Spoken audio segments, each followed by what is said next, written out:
Welcome, everybody, to Huddle Up with Matias Bueno, episode 38. Today's guest is Winnipeg Blue Bombers kicker punter Justin Medlock. Justin, thanks so much for being on today's episode of the show. I'm super excited to talk kicking and punting with you. Yeah, thank you. Thank you for having me. So, Justin, it's been an absolute whirlwind of a year in 2020 with having had no CFL season. But one of the best things about being able to have this time to reflect is to think back to all the years of playing in many different places, and especially for someone like yourself who has had a great CFL career, has played in the NFL as well. Have there been times in the last year that you've reflected a lot in your career, or how have you coped with the uncertainty of the CFL's future?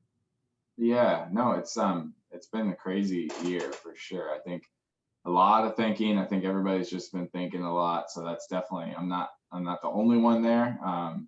But yeah, I mean, just thinking about your whole career, that always comes through, especially once you get to the end of your career, you get a little bit older and whatnot. So, but yeah, it's been a crazy year. It's been good to celebrate a little bit more, longer than we should have. But I just, you're super thankful to just be able to play with some of those guys, and we had a great group of players and teammates and friends that were able to get it done and win a Grey Cup this last year or 2 years ago, 2019. I think that's the hardest thing is that I'm always like, when I'm telling the stories, I'm always like, yeah, last year, but it really was like 2 years ago. So it's definitely, yeah, but we just had a great group of guys, and the locker room bought in. So, we're able to finish it.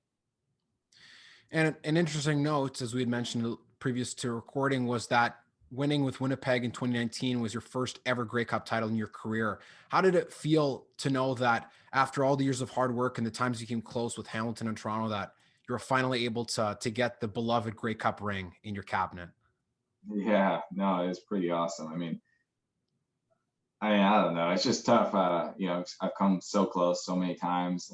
Teams that were better than other teams, and it really is just winning is just being hot at the right time, right? The team that we had that won was ready to win. It's just a matter of executing, right, and being able to play your best at the end. And our defense just played so amazing in that run, and the whole team just played amazing towards that last little bit. We weren't really playing that well towards the end of that 2019. So that was a little bit more of a challenge. But from the beginning, we were starting out, we were just like beating up on some teams pretty bad, and the games would be over by halftime. And it just reminded me a lot of the 2015 Hamilton team when Zach Collaros was the quarterback and he tore his ACL that year. Our team was, we almost had thoughts in our mind, just thinking to ourselves, the only thing that could go wrong is if Zach got hurt, and Zach got hurt. But our team was ready to roll. And I think we played Toronto one time. It was like August or something. And there was like 1 minute left in the half, and we were already up by like 40. And then the rain delay came, and like lightning and everything. It went into halftime. We went into the locker room, and I was just like, we're killing this team, and we have to wait this out for another hour. Then we have to go back out, play 1 minute, then come back, have a halftime, and play a whole rest of the game. It was just our team was rolling during that time. So that was probably the closest where I was like, dang, we need to get that one done. So but yeah, it's been cool. It's been good to at least finish it off. And you mentioned the 2015 team. I remember exactly what game you're talking about, against Winnipeg, I think it was, here at Investors Group, where he went. I think it was that game where he went down with, tearing his ACL, and then the game was. He hurt himself against Edmonton. It was Edmonton, or what? Yeah, then the fluke play. Okay. Because I was thinking of another. I was thinking of another game, or maybe he got concussed and was out for the game, and then came back later in Edmonton. That's probably what I'm thinking of. But even still, in that game, I remember you guys were up by like 20 or 30, and then the Bombers put in their third string, and then he scored a touchdown with 2 minutes left, and it made it a 20-point game instead of 30 or 35 or something like that. But it was some bad teams during that time. Oh yeah, but And Hamilton, too, just a team in general that's come close so many times since '99, now holding the record for the longest drought without a Grey Cup that's active. But they're again knocking on the doorstep. They were a great team last year. They handled you guys during the regular season, but then in the Grey Cup, being battle tested and being road warriors really played a key factor in allowing you guys to come together at the right time. Yeah, exactly. You got to play your best game at the right time. I went to the Grey Cup once and with Hamilton, and we played okay. We played average. I don't think Calgary played that great either, and they ended up winning. But you just have to be able to play your best game at the end, especially towards the end, just to get there. You just got to be playing really good football. And you see the way that you guys came together towards the end of 2019. That first game with Zach Collaros starting was so memorable. I remember watching it downstairs in my basement and thinking, well, we have nothing to lose. What's the worst that could happen? The team already looks like they may not get a playoff spot. And if Collaros comes in and plays great, it will amazing. We caught lightning in a bottle. And the way Yeah. he was playing and moving around on the pocket and avoiding sacks and and doing everything really well. It was so exciting to see. And then at the end of the game, you guys had the chance to win it, and you were able to get just enough loft to put the finishing touches on a great win against Calgary. Talk a bit about what that game felt like and what the locker room was like afterwards when you guys had seen what Collaros done in such a short amount of time. Yeah, I played with Zach, and so I knew what he could do. He gave us an opportunity, and he can play, right? So he can pass the ball, and we were kind of struggling a little bit during that time in the middle of that season. So I remember when the trade deadline was happening, and we were kind of, a few of us were just like, we need to get him here, So we ended up getting him, and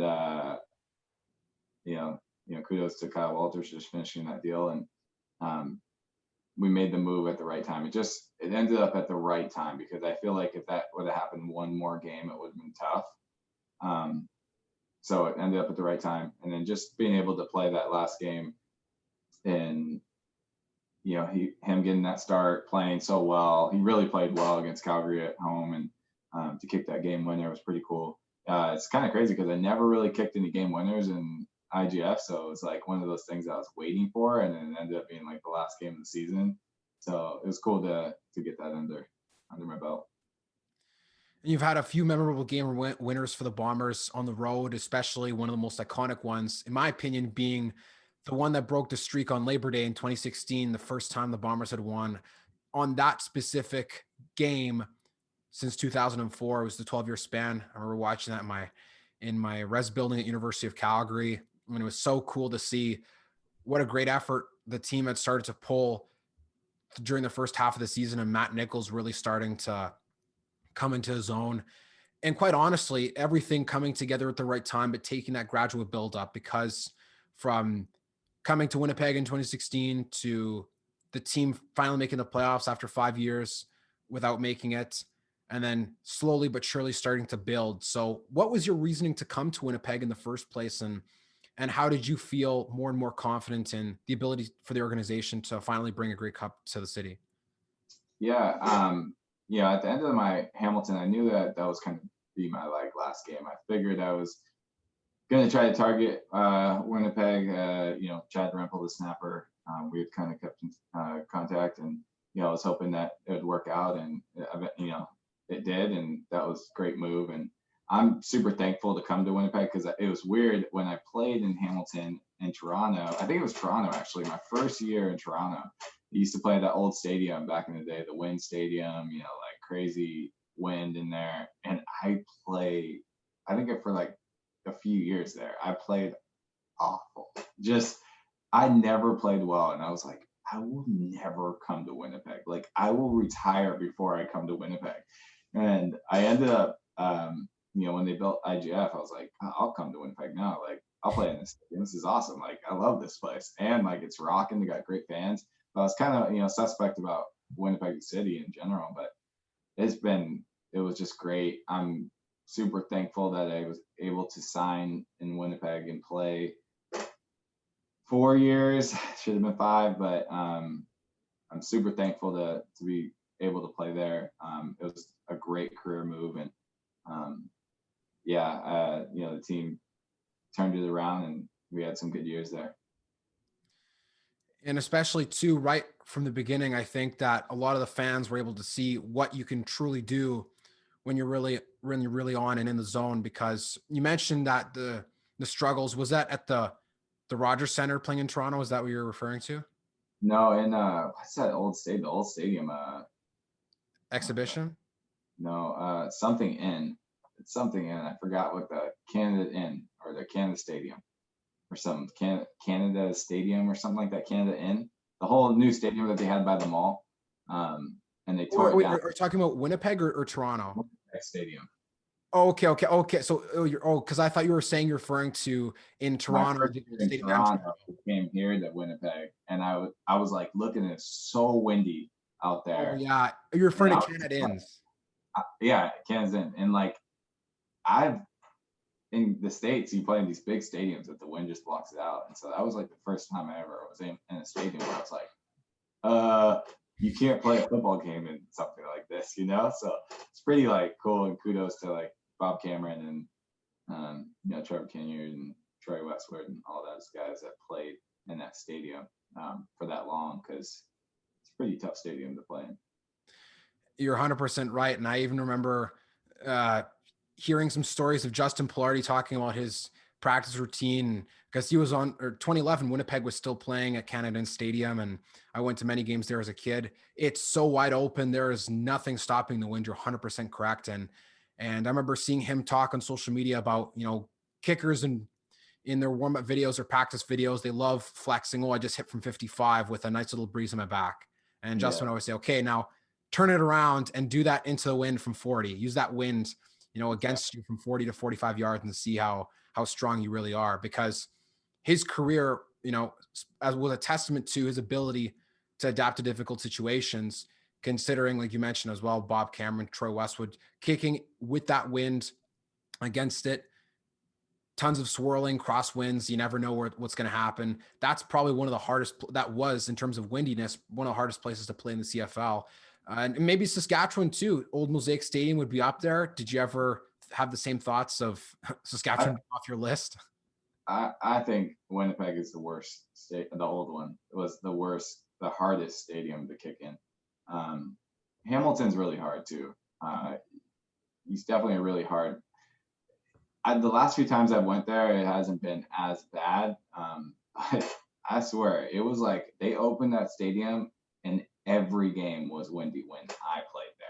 Like, and then I remember like Toronto, they didn't have a stadium or something. Like something happened. Remember when they didn't have a stadium, and then they were playing their games against Calgary and Hamilton Stadium. It was never windy. I was like, how is this happening? Like every time I'm playing there, it was windy. And it still was, I still was like pretty windy every time we went there for a game, but not like Winnipeg. Winnipeg was tricky and just different. It was tough. It was a tough stand. The goalposts would be like, you go downwind, it would be in, and then you go into the wind, they'd be out, because the poles are so light compared to, just strong, yellow poles that are tall. It was just different. So, but yeah, Winnipeg is definitely a tough one. I don't think I would be in Winnipeg if that stadium still existed. No, that's very fair. And it is tricky. I know that someone like yourself has had experience having played in the NFL and in the CFL. And sometimes people from America or from the NFL scene can maybe discredit or think that the CFL is quote unquote easier, when that's not necessarily the case. So as someone that had played football down in the US in big, beautiful stadiums in California and in Florida and Texas, how did you adapt or adjust to coming up to the CFL? Or what was the initial opportunity that brought you actually to Canada? Yeah, so I got drafted from Kansas City. Kind of fell on my face a little bit there early on. That was tough. I ended up going to,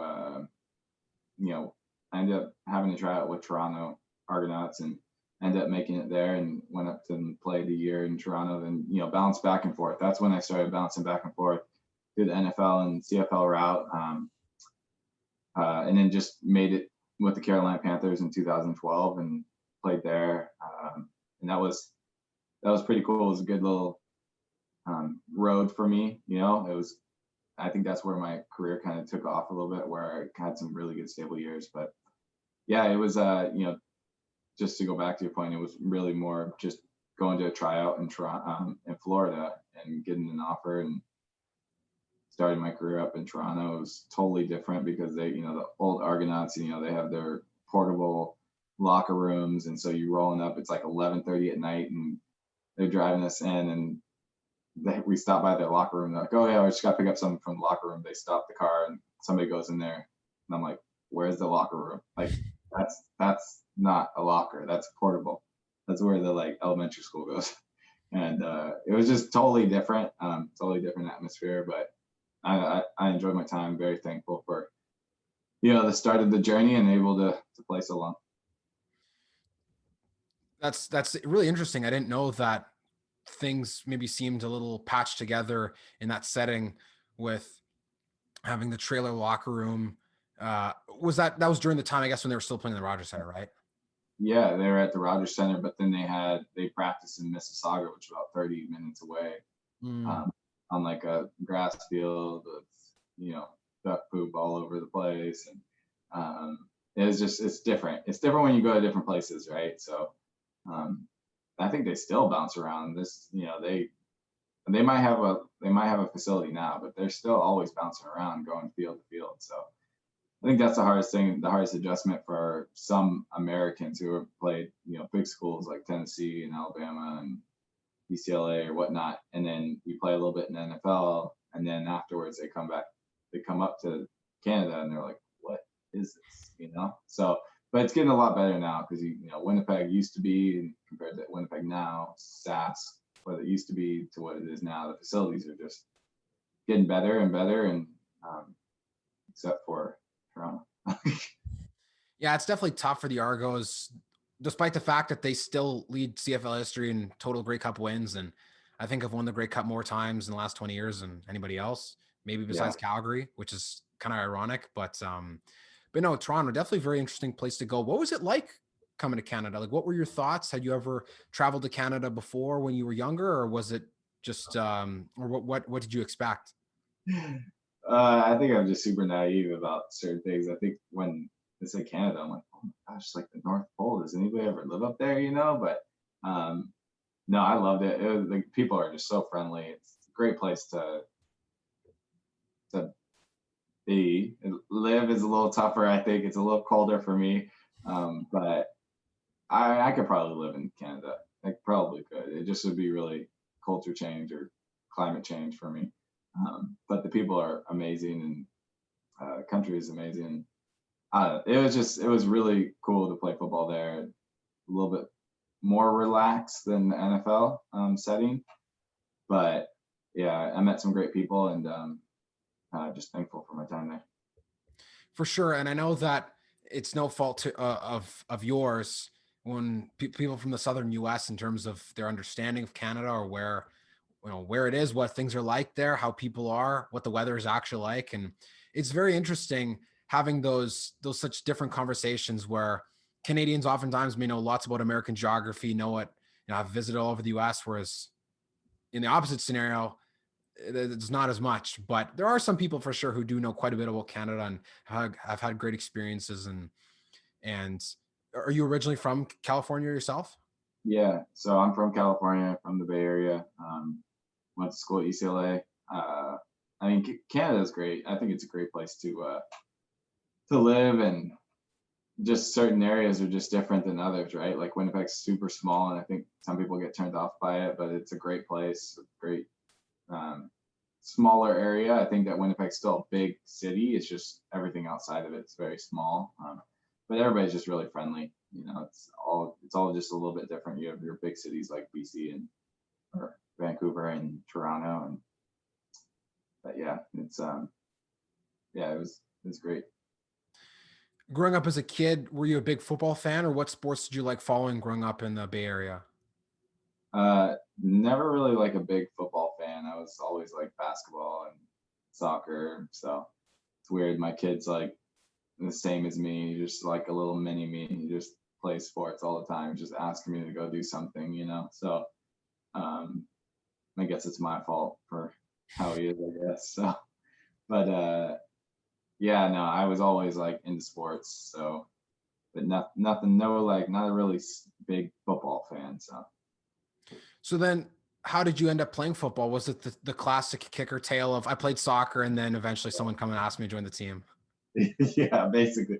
I mean, kicked a couple balls, saw some people kicking, went to the high school, started kicking some footballs, and I was like, I think I can get a scholarship in this. I think I would be pretty good. Joined the football team, and then, just had a plan and just worked hard. And I've always worked hard. That was always a thing that I had, and just continued to keep doing that in the future.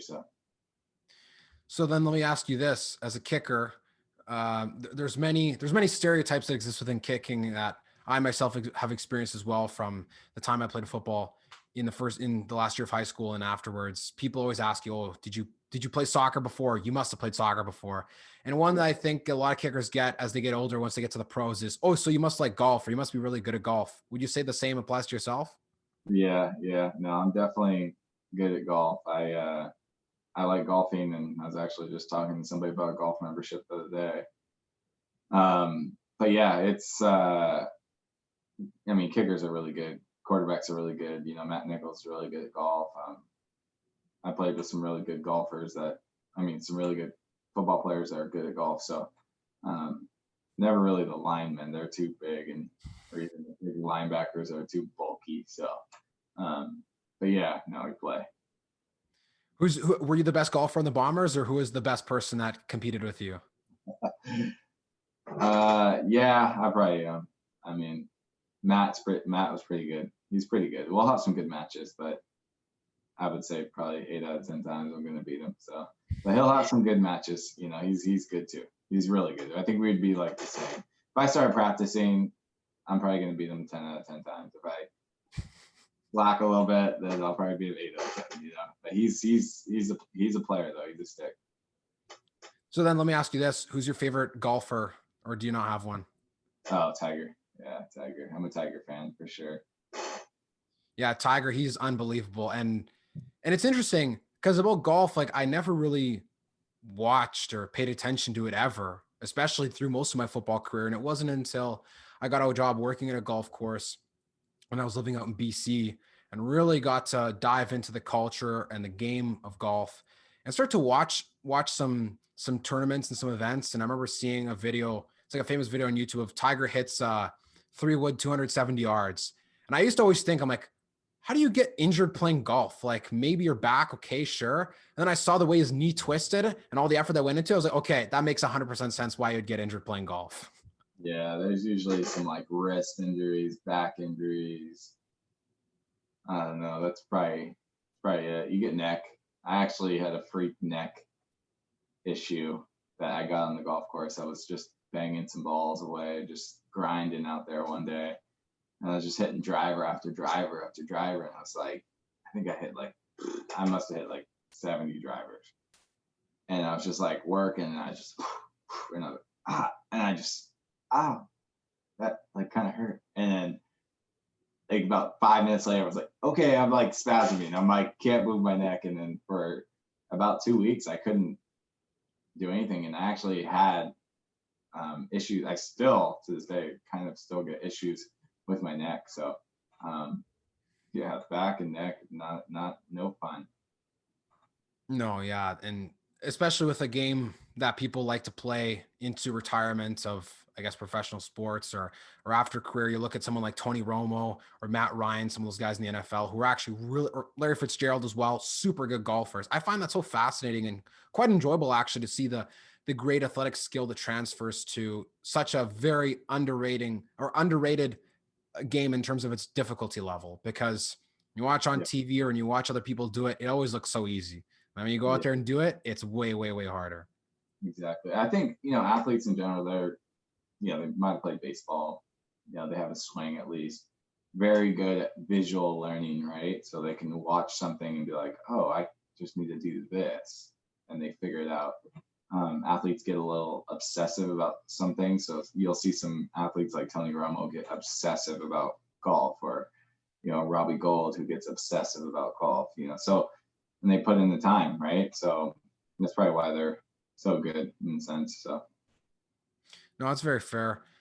And especially with playing a sport like that, you just still gotta keep putting in time to be able to get way better. And I think one of the biggest reasons why people use that stereotype with kicking is because many of the skills and the fundamentals between the two transfer. How many Yeah. people, how I'm sure you've heard people talk about quarterback couches, how about, or sorry, is it, yeah, what's the term? It's the, or like a couch quarterback or couch GM, like those people that think that it's so easy, Yeah. right? Yeah. Like, how about couch kickers? People like, oh, I could have hit that, or it's so easy, or You oh my did it goodness, all the like time. 30 yards. How do you miss? Like, how often have you heard that throughout your time playing kicker? Oh, exactly. I mean, the thing about kicking is it comes down to the snapper and the holder. So, if you have a new snapper, you have a new holder, just going to mess you up in general. I mean, one thing I was so crazy about this last year is that, my snapper got hurt and he was out. He had like 2 concussions. And I mean, I was working with a backup snapper, and that was always, that was challenging. I mean, that last kick in Calgary, I think I had a new snapper, great, worked hard. And he threw one a little high there at the last second, and I was like, "Oh, geez." I noticed it really fast, but he's got to go through some of those learning lessons. You just got to work with them, and I had another snapper, Thomas Miles, who was a Winnipeg native, and he had a snap to me. He never snapped, and I was just like, "Just throw it anywhere to me, and I'll figure it out." But that's the kind of leadership that I needed to, like, I don't know, show at that moment compared to when I was younger. I wouldn't be able to show that and be like, Mhm. get snap back, like put it on my hip, make it perfect, like work harder, compared to as I got older, I was like, listen, like this is what I got and I have to figure it out with him. So um yeah, it's not just, hey, look at kick the ball higher. It's like there's a lot of things that go into it. It's the snapper and holder. We all work together. And even the mental side of kicking too is such an important factor when it comes to what's going through your head. Same thing with golf. It translates so well. So how did you talked a bit about flip-flopping back and forth when you first got drafted by the Chiefs. And I remember reading an article, I think it was on bluebombers.com, about um the introduction of Bob and Trevor's relationship working together, and how sometimes kickers competing in camps, whether it be training camp or whether it be at free agent workouts, will play mind games, or they'll do whatever they can to get the mental edge. So talk a bit about your initial experience in the NFL, and how you maybe learn some lessons, or were able to adapt to the learning curve of being in the biggest stage of football so early on. Yeah, so I mean, the mental side is so big. That's in everything that you do. You'll have people who are nice and calm. They'll have people that are super stressed, and there'll be people that are like perfectionists and need a routine, right? So I'm probably on the edge of being like a perfectionist and need a routine, a structure. I can get off the routine, that's fine, but at the same time, it takes some time to really get that process and strategy in order. So I'm more on like, I'm very focused, right? Have like earplugs, and through the whole like game, I'm going through scenarios and making sure that I'm really in tune with the game. There's other people that are going to be really lax and chill on the sideline, take a swing, and then go out to the field and be like, whatever, like missed, or it's like not a big deal. Like for me, it's just not that kind of mentality. I think that's the difference between maybe the older generation and the newer generation. But you still get those people that are a lot more calm in a sense. But you definitely, I think also too that really the reason why I am the way that I am is because I had a little bit more of the NFL background. The mental side, you just definitely couldn't have that kind of mental side that some people have in the CFL and take that to the NFL. It just wouldn't work. You definitely need to put in the work and have the strategy and process in order. There's, you look at like Adam Vinatieri. I mean, if he misses 2 field goals in practice, I mean, he's livid, like so upset on the other field working. You might get that in the CFL and somebody goes and misses 2. They're just like, I was just off today. I'll just get it the next day. So there's a different attitude and the preparation that comes from the CFL and the NFL. But I think the kickers in general are just getting better, and um, the preparation is getting a lot better over the years compared to when I first got into the CFL. And if you look at the statistics of the top 10 lists for any field goal or kicking or punting records in CFL history, 90% of them are all guys from within the last 10 to 15 years. Sean White, Rene Paredes, yourself, Lewis Ward just recently with smashing the record for most field goals in a row. And you look at the people that played well before, Hank Alisic and Bob Cameron, all those, Mark McLaughlin, all those guys who kind of, they walked so that kickers today could run. But it just goes to show how, you're right, how competitive and how much better the routines have gotten amongst kickers and punters today, because there really is smaller and smaller margins of error when it comes to being able to make the league. And with how many more people are practicing kicking and punting, and how many more people are getting so good that the differences are very, very small when it comes to the people that make it to the training camp or make it to a workout. So it's a very important thing. It's definitely getting better for sure. I think one thing that I think that I've changed with the CFL, with the league, is just the overall unit. I feel like when I first came in, the snapping was not big, the holders weren't good. And I brought in a lot of philosophies that a lot of the kickers benefited from the philosophies that I brought in, or in general, right? So I think, you're talking about Lewis Ward going 69 in a row, which is amazing. He came in with a all-star punter who knew how to hold and was a pro, with a snapper that, did a great job, and the snappers got better. Whereas, you might have, Rene Paredes in the beginning just had backup quarterbacks, and then towards the end of his little time there, he's had Rob Maber, who's, I've definitely worked with a lot. And same thing with Sean White. I remember him struggling for a while there, and then sent him a video and some holding, and he's always had a great holder since. So I think that's one thing that I would say that, hey, I've definitely upped the CFL game, is that everybody has gotten a lot better because of the overall unit, right? So that's a super important part. You mentioned holders. And even in some of my experiences, people would always say, doesn't matter, man, just kick the ball.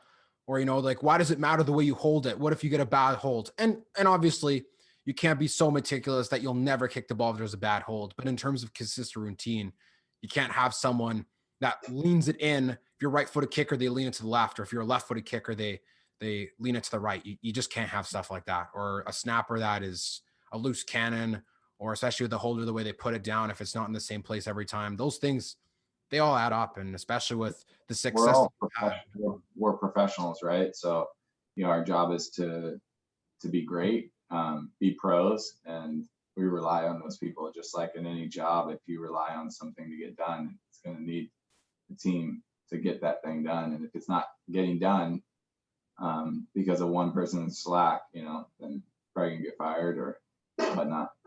Yeah, that's 100% true. So having that perfect, or that operation, that whole operation unit working in sync is so critical. And especially with, you look at how much success you've had in your career and how you're kind of like, Kobe Bryant, in the sense that you get better with age, like a fine wine, being able to still perform at an elite level, or like a LeBron James of kicking, I guess. As you get older, you still find ways to get better, which some people may find hard because they may run out of gas, or they're trying to find ways to keep their body fresh. You look at guys like Paul McCallum, Luke Bisaglia, Bob Cameron, they played until another 10 years of your life, it's crazy to think about how long those guys lasted. But what are some of the ways in which you've ensured that you could keep getting better and getting to the next level despite continuing to get a bit older?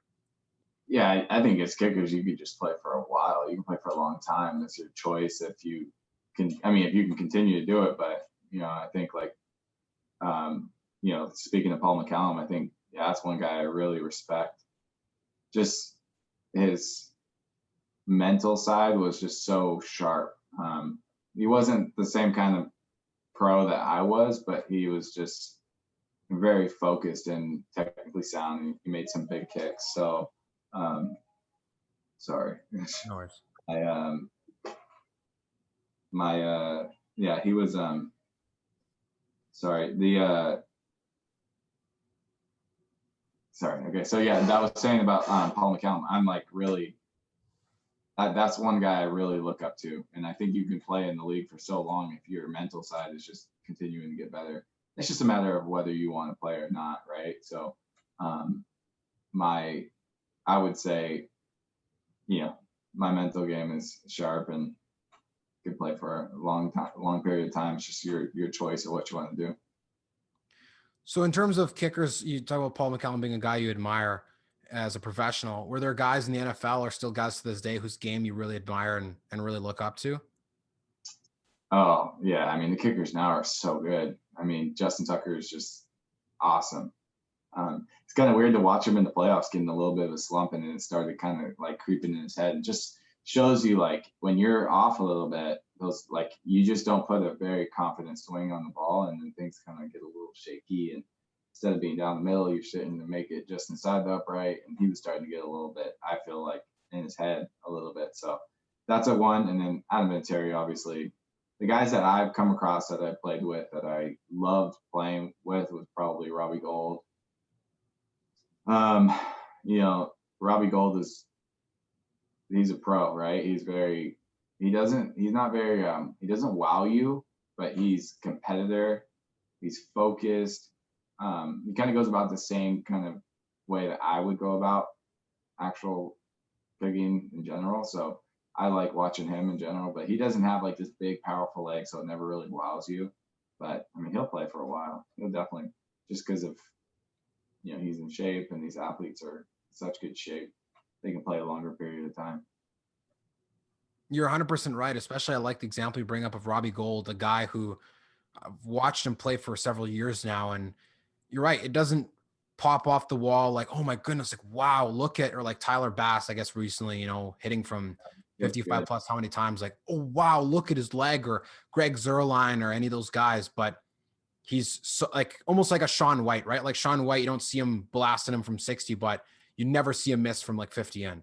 And that Yeah, super consistency is more important than anything as a kicker, because they're not gonna get mad at you, or they're not gonna send you out to launch from 60 if they know 55 in guaranteed every time we're making it if we send out Robbie.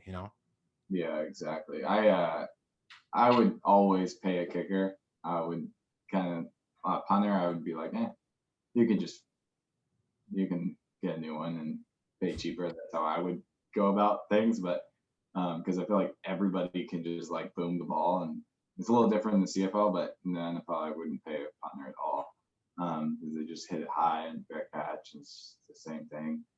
But with kickers, I just would pay, because when that game comes on to the wire, and at the end, you definitely want a Robbie Gould, a Phil Dawson, Justin Tucker out there over the rookie who's good and will get some experience. But I definitely would rather have the veteran all day. So then let me ask you a bit about punting then. So you talk about how if you were an NFL GM, you wouldn't really pay a punter. So not even someone like John Ryan. Um, I think John Ryan is great. I just would never pay a punter, because, especially in the NFL, because, I mean, these guys in college are so good, and all they do now is they just like, you got to remember the field is smaller. Everybody hits an Aussie, and then these guys are hitting 50-yard Aussies, and they're just hitting Aussies all game. And so they're just hitting Aussie balls, and you can hit it out of bounds. Nobody really is. You just hit it high, fair catch. It's a lot different than CFL compared to an NFL game. So, I mean, it's just in general, like, John had a great career and played in Seattle, won Super Bowl. It's really awesome. They replaced him with a young, cheaper guy, and I think he went to the Pro Bowl. So it's like, it's just kind of like the punters, in my opinion. I've always said this to some of the NFL punters. I'm like, I would never pay you. Like, there's guys that are going to camps and they're hitting bombs, and I'm just like, I'll take that guy, teach him how to be a pro, and then he'll just hit it high. We'll get fair catch. And you see guys like they'll like run into like, for example, you'll have a guy, he'll start with a team, and he'll be a rookie, and he has a great Aussie, and he's okay punter, and he just hits like 70% of his balls. He'll hit an Aussie punt all day, and they'll fair catch, have no returns, and they'll make a long career out of it. It's it's crazy. I watched a lot. I got pretty obsessive with the film over the last like 3 years, and I would watch some of these punters, and I'd be like, oh my gosh, like all they do is just hit the same ball, and they're productive.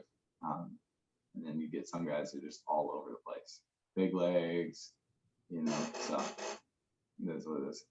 And I know Pat McAfee has had several clips on his show about the Bills punter one game who had a ball that he Aussied and it went out.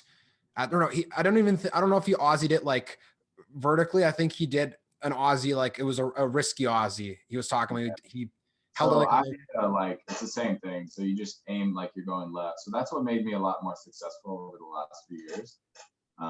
Everybody was hitting the Aussie ball the last few years, and that's when I made the change. So I think at 18, I broke it out. 17, we were hitting the ball just in practice, and I was like, you know what? I think it was 17. 2017, we went to Sask, and I played awful. I punted so bad, and I remember Josh Bartel was hitting Aussies, and I was like, man, I have to have an Aussie, because when it's windy, you want to be able to hit this ball and be able to like survive those games. So the whole off season of that year, I worked on the Aussie.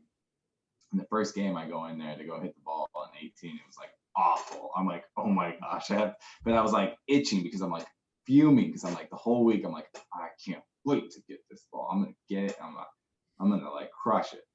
So the next time I got this situation, it was like perfect. And so I used to hit this ball on the left hash. And I used to call it the Aussie Cook ball because it's the Sam Cook. So I just call it the Sam Cook ball. And so I'd aim left to be on the left hash, and as a lefty, I'd aim left and then hook it right. So I'd Aussie it over the other side. And that's what made me different from a lot of the punters in the CFL. So you saw John Ryan doing the same thing that I was doing towards the end of the season. So when John Ryan came up here to the CFL, he was just a pretty basic punter. Same thing, hit the Aussie, but just straight, and then just hit. He tried to play an NFL game, but then basically their coach was like, listen, do this. And he basically did the same exact thing that I do, just be able to hit the big ball. So it was kind of different to watch him play the game towards the end, because it was like he was playing the same way I was playing. I could guess the shots that he was going to hit, and I could tell the guys where they were going to be. But he was a way more effective punter once he figured out the game than he was in the beginning of the year. But for the last 2 years, I had been hitting that ball, and it got me through a couple of tough games. And yeah, I did pretty well the last few years. I felt like I was the best punter in the CFL last year. I just didn't get CFL All-Star. I think even those guys would tell you too. They're like, man, the All-Star voting for CFL is so bad. It's like, it is what it is. No, I know totally what you mean. And it's so tough, right? Because you talk about the NFL and all these guys that can hit big balls and they can just crush them to the ceiling, fair catch, boom, 38-yard net. Like, I used to remember being shocked as like, why is the best punter in the NFL only have like a 47 or 6-yard average? Like, that's nothing. But then you look and see, okay, well, the field's smaller. They Aussie it so many times. They're trying to get it to bounce back inside the goal line. Someone like Brett Kern for the Titans was so good at doing that. And it kind of destroys your average in a way. But I remember being beside Rob Maver and watching him punt, just spiral nose over. And every time 50 plus, every time, like, you know, his it's interesting to see, because I had with Maver, you know, we have a pretty good relationship. And I used to try to convince him to get the Aussie ball because he had the low line driver that I was always trying to work on. Never got it down, but I was like, man, you will destroy it if you hit the Aussie ball, because nobody can line up anywhere because you could go right or left. So one of the things that I had going is that I would make the call at the line and be able to like check it and go right or left. So I could make the call as I was back there. So that was what made, and that's because our special teams coach worked with Johnny Hecker, and so we were able to bring that over. So, but that was a really cool thing, and so it made coaches like, you know, have to game plan for me a lot differently, and some coaches would do better and some wouldn't. So no, and the Aussie ball is such a deadly weapon to have in your artillery, and especially when the guys like Pat McAfee talk about Johnny Hecker's Aussie, or the way that he hits the ball and it just knuckles in a way that it's hard for the returners to get sometimes, because in the NFL the field's so narrow. Like, it doesn't Yeah. take that much of doesn't take as much of a crazy effort to be able to look like you're left-footed on the left hash and you crush it to the right and you go 40 yards out of bounds. A 40-yard net is better than out punching your team, and then they house it, right? So it's so fascinating how once people get on board with this one trend, then everybody realizes that that's the newest thing that they got to do. Especially you look at a sport like basketball, when you got a guy like Porzingis or Doncic who is close to 7 feet, can shoot threes, can dunk, and can handle the ball. Well, then a guy who can't handle the ball at 7 feet or can't shoot threes is just now seen as useless. So like you gotta kind of add that to your toolbox. Yeah, exactly. It's the game is changing, so it'll be interesting to see what happens here in the future too, because with the global players coming over here, and you got Aussie punters coming. Just I don't know. It'll be interesting to see what happens. I'm just hoping CFL football happens, and such a great league, great friends. So hoping CFL happens.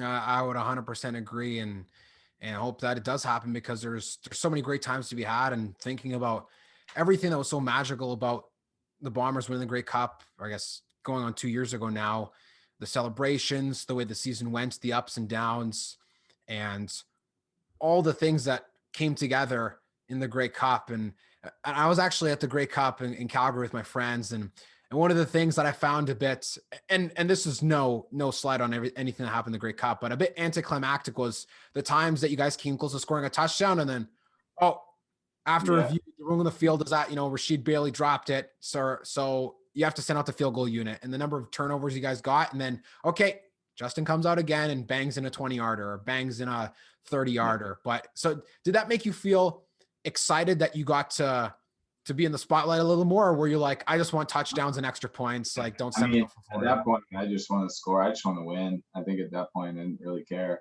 You get so locked in. I was very locked in on that game.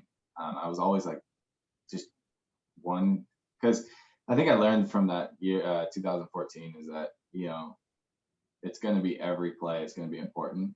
So when I went into the 19 Grey Cup, I was just like every play. So when I missed the first field goal, I was like, just continue to grind, keep fighting, stay to the process. And so I was just so locked in on the process that I wasn't even really watching the game as much. So I just didn't really enjoy it as like that.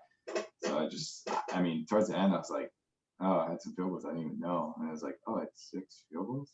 I didn't know I had 6. I thought I had like 2.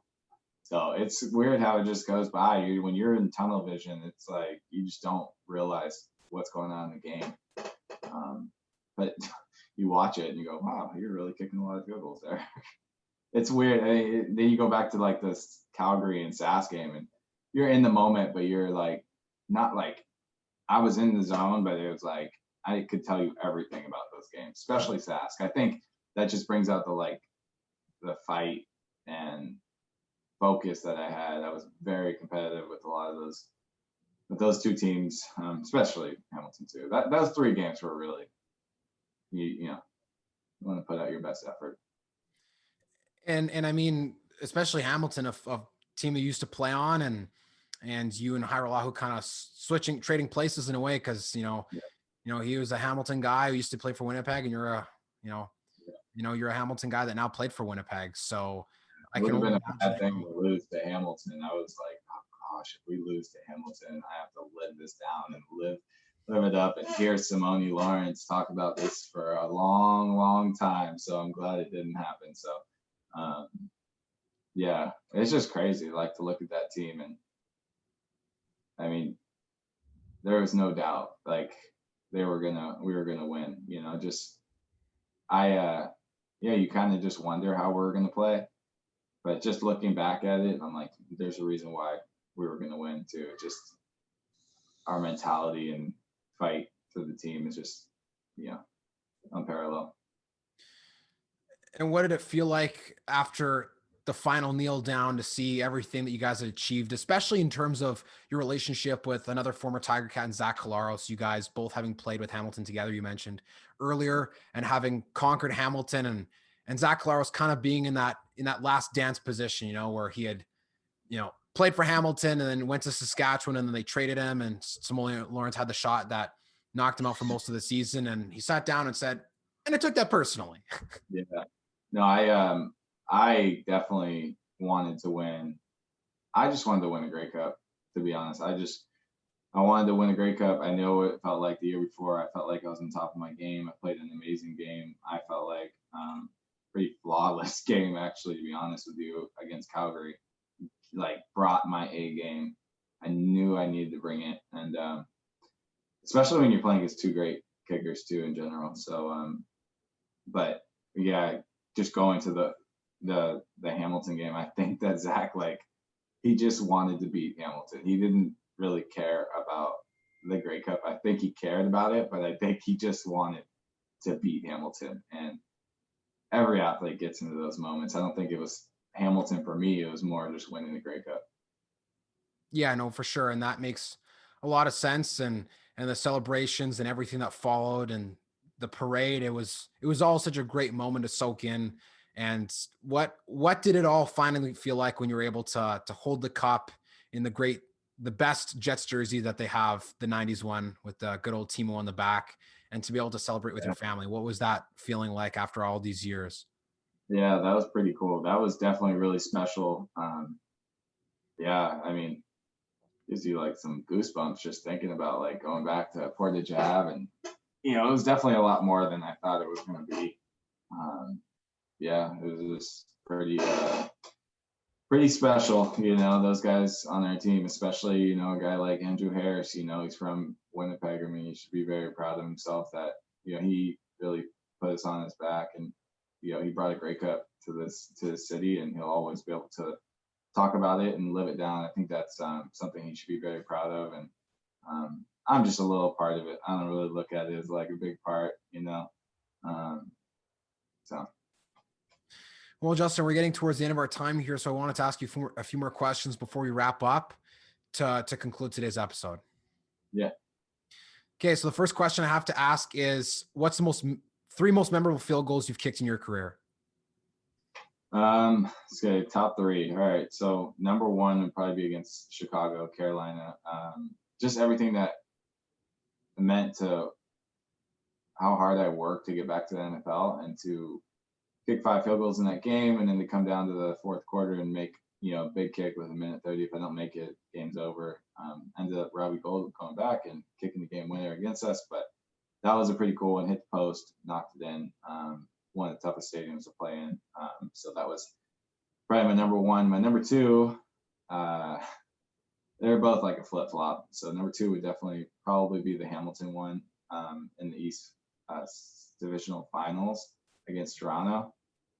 That one, just being in the moment, being able to kick that. I knew that was going to be my last kick there in that stadium, so that I knew in my mind, I just kind of kept that to myself, but I knew that. So it was like, as soon as I got done playing there, I knew it was like, that was it.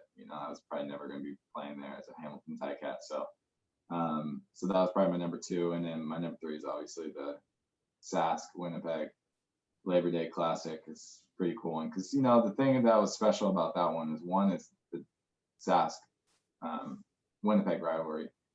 And even the following year, I had the same thing. But that one was cool because it's your first kick with that team that is big, and you really need to establish yourself, and that your career can kind of go different ways, right? So like, if you miss that kick, it's kind of like, man, we brought him here and he can't make that kick. That's why we brought him, right? So that was the reason why. You're not going to make every kick, but that was a big one, and it's cool to just be on the road for that one. My next question I have for you is, who is the silliest teammate you've ever played with? The silliest, I would just say myself, actually, to be honest. I'm pretty much a clown when it comes to the locker room. I'm really focused. I'm the two different people when it comes to the kicking world and then in the locker room. But yeah, I don't know. Chad Rumpel's he's a pretty big clown, The two old men are the ones that are the biggest clowns, I would say, in the locker room, I guess. Different clowns, I guess. Top 3 coaches you've ever played for? Coach O'Shea is definitely, just from learning from him as like a man and a leader. there's just so much valuable things. I mean, I ended up like was crying in his coach's room one time, and just like one time we were just both crying together, two grown men just crying in there, and it was like pretty weird and crazy. Yeah, speaking of which, I need to give him a call. He's like called me. I forgot to give him a call back. Yeah, so my other one is I don't know, Ron Rivera. Well, sorry, Carl Durrell, my coach at UCLA, just stuck with me. Gave me multiple chances. That's just you develop as a man just from the youth, right? Um, so very thankful for him. And then Ron Rivera, he's the great coach. Obviously it didn't work out for me there, but I'm a big believer in buying in, right? Like you either perform or you get out, and I definitely was not one that make excuses. So that he was a great guy to learn from, and Herm Edwards. I've always believed in all my coaches, to be honest. Like it hasn't been probably one coach that I didn't really care for, but you got to buy into their plan, and so I've always been that way.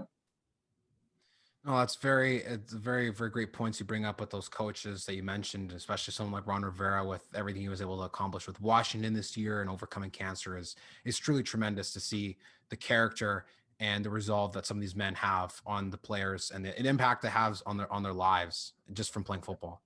Yeah, exactly. So he was definitely a great guy, and I'm sure if I saw him again, I'd definitely chat it up. So. Now, this question may be really difficult to answer, and I don't want you to throw anyone under the bus if you don't want to. But who is the best holder you've ever had in your career? Man, that is a tough one. I'm very, very appreciative of all my holders, especially as I get older. Um, Everybody's going to say the Luke Tasker. The coaches. That's the guy that like you want your kid to grow up and be like, because he's just a yes sir, never talk back kind of guy. So I was more of a yeller at that time, like get done. Like I remember sitting him down after one of my games in Hamilton, I'm like, I need you to be better because I need to be better. And like the kind of way that I would talk to him is just not the right way that I would talk to somebody as I got older. So Weston Dressler was always great. I got a picture of him up somewhere here. Yeah.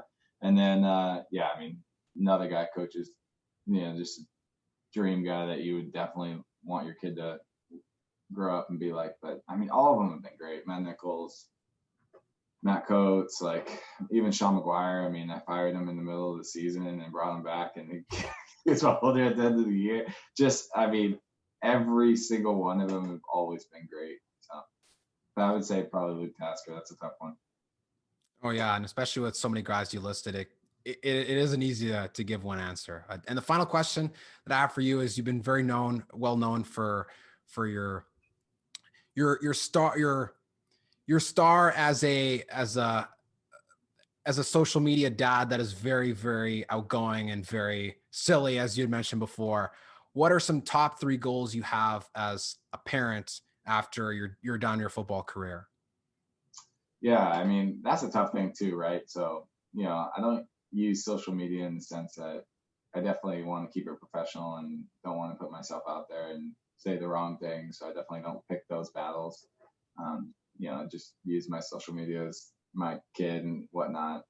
I'd love to share my life a little more, but I don't think it's the most professional thing for what I'm trying to do. So, but yeah, as a parent, I just want to be able to give my kid, the best, right, and show them the right way, and hopefully educate them a little bit, and so he can learn some more life skills that maybe I didn't learn as a kid, and so he grows up from that aspect, and then just having fun, right? Like I want to be able to enjoy it. Like I was just been so like a little bit more stressed this week, and I have both the kids on Saturday. I'm gonna, watch them, and I just really want to be present. I would definitely want to try to put my phone down and be really present with them, because I get a little like start thinking a little too much and just get stressed out, right? So I just want to work on just being present and enjoying the moments, because and maybe be their coach one day. Those are great things, and it's all important, an important part about being being a parent, being a professional, and it's an enjoyable journey. And again, it's the same thing as football. It requires a lot of hard work, but you can have a lot of fun doing it. Yeah, no, it's yeah, very thankful for opportunities. You know, I'm always thankful for all opportunities. So Well, with that, Justin, that concludes our episode. So I want to thank you so much for having been on today's episode of the show. It's been super, super awesome being able to talk kicking and football. yeah, no, thank you for having me. Well, everyone, thank you for listening to today's episode with Winnipeg Blue Bombers kicker and punter, Justin Medlock.